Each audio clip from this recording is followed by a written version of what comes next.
What's up, guys? If you've been waiting on somebody to overbuild a shave horse, you have definitely come to the right place. I took about 7 hours worth of video, so let me first say some of this is going to be choppy because I just had to cut it down. It was way too long. I could have probably made 4 different videos on this. But with that said, let's move on, and I'll kind of give you a rundown on what you're going to see, and then we'll go from there. First, it's all made out of 8-quarter beech. It's a Brian Boggs design, roughly. I didn't have any real plans. I just went on Google and kind of found what I could find. Made do with what I could see. The entire thing, one thing I didn't mention, is 48 inches long. But the head is fully adjustable in angle of tilt and position. It locks in.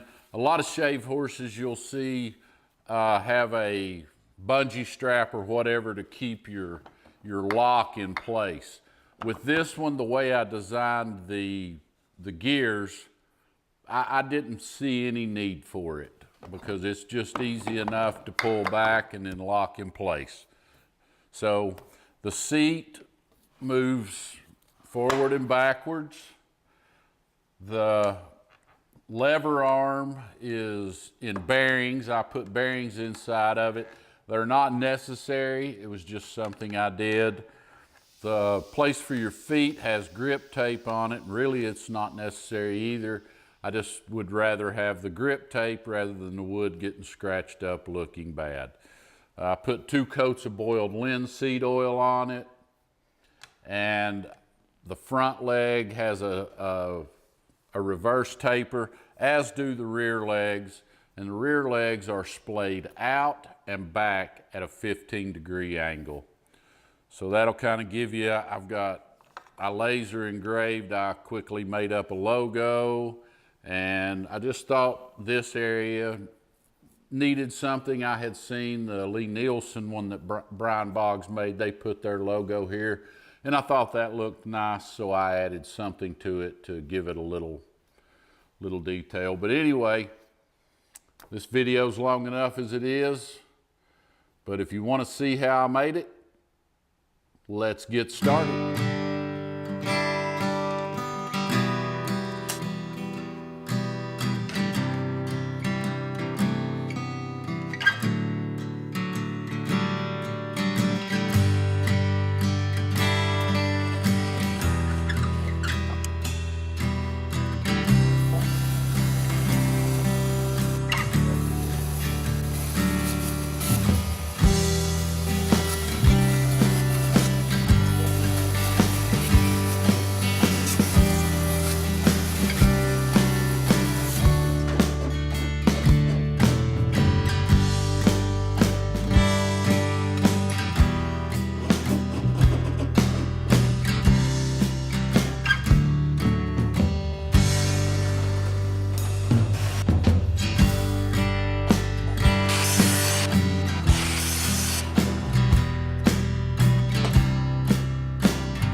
We're about 3/4 of the way through the build, and I thought it might be a good time to stop before I glue everything together and kind of give you maybe some dimensions. The back here at the back, this is 3.5 inches wide.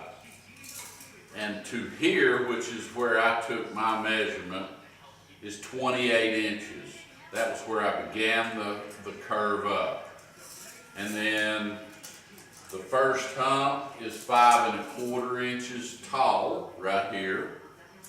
And then the second hump, or the highest point, is 7.5 for what I have. I think the actual Boggs is probably 8.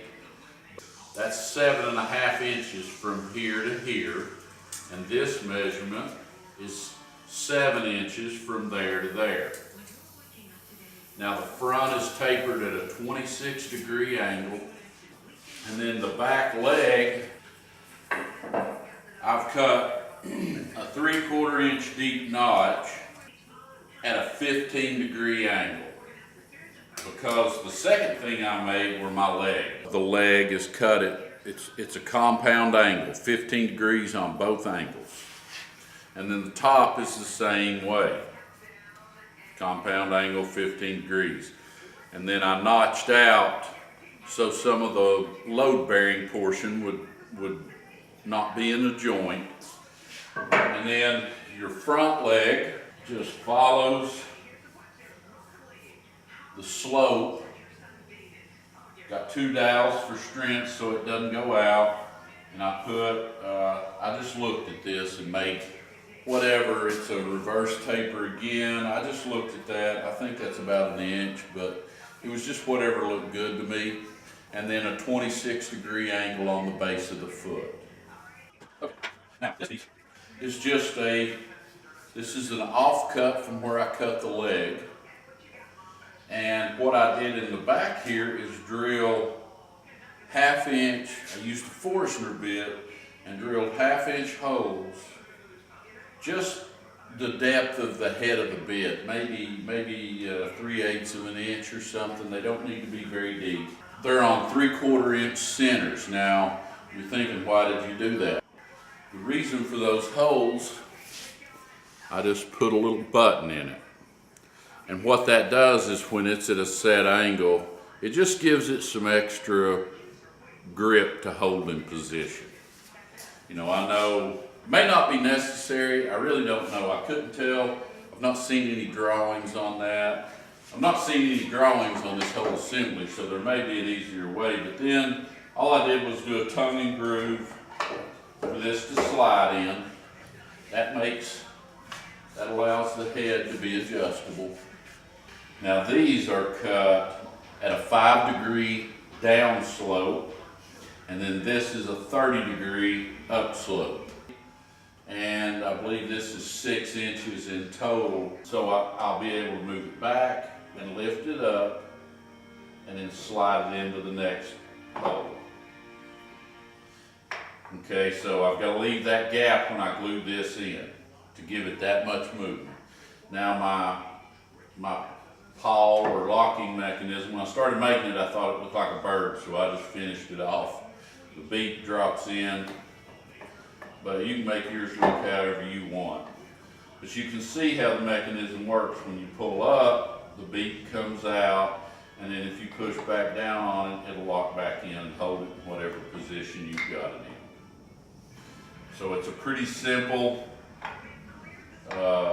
mechanism. All I did was lay this block, when I began making the lever, I just laid this block over it and copied the angles and everything straight off the block into the bird's beak, we'll call it, and assembled everything and figured out where to put my dowel. But again, it's pretty, you know, you don't have to be a math wizard. You just look at it and say, okay, if it pivots from here, it'll work.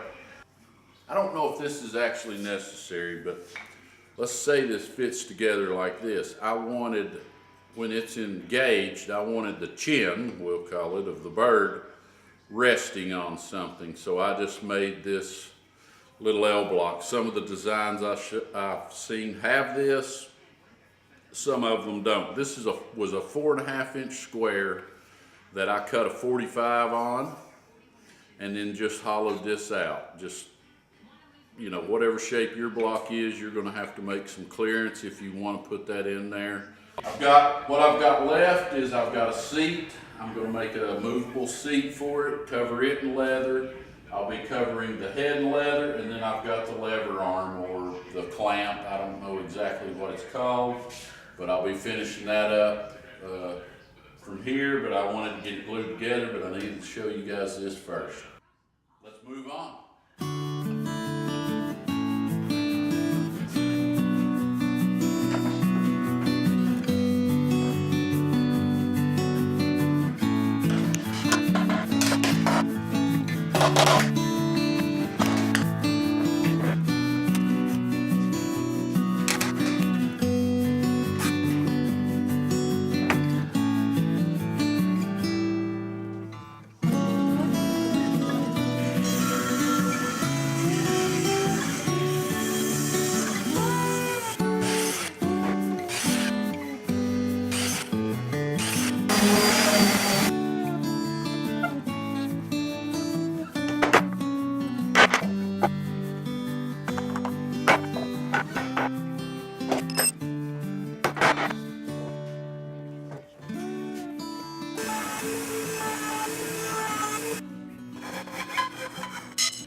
We're up to this point, and I thought it was worth taking a moment to say one thing about this if you're designing yours.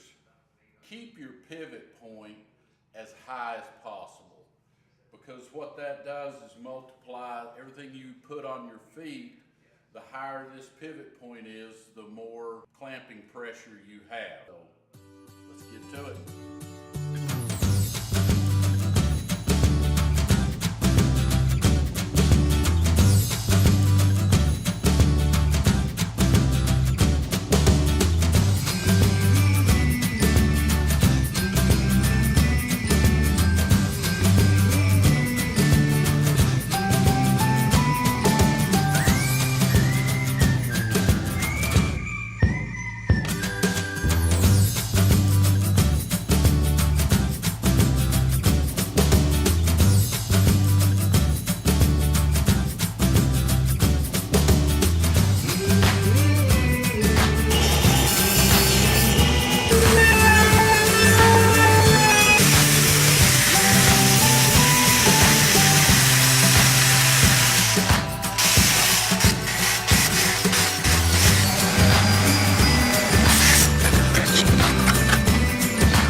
Well, that pretty much wraps it up, guys. I hope you enjoyed what you saw.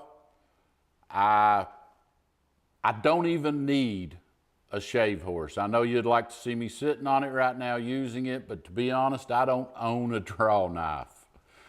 This was more of a project for me that I just wanted to make. I have someday I'll make a chair or something like that, and we'll use it. I'm trying to get a draw knife as we speak on eBay, but I've been outbid several times. But just keep in mind that I believe it'll work just like it should. So if you like what you see, like and subscribe. Give me a thumbs up. I will appreciate it. I'll try to answer any questions you guys have. No, I don't have plans for this. I just winged pretty much this whole thing off of what I could piece together from Google and fine woodworking magazines and things like that. So anyway, come back and see me for the next build.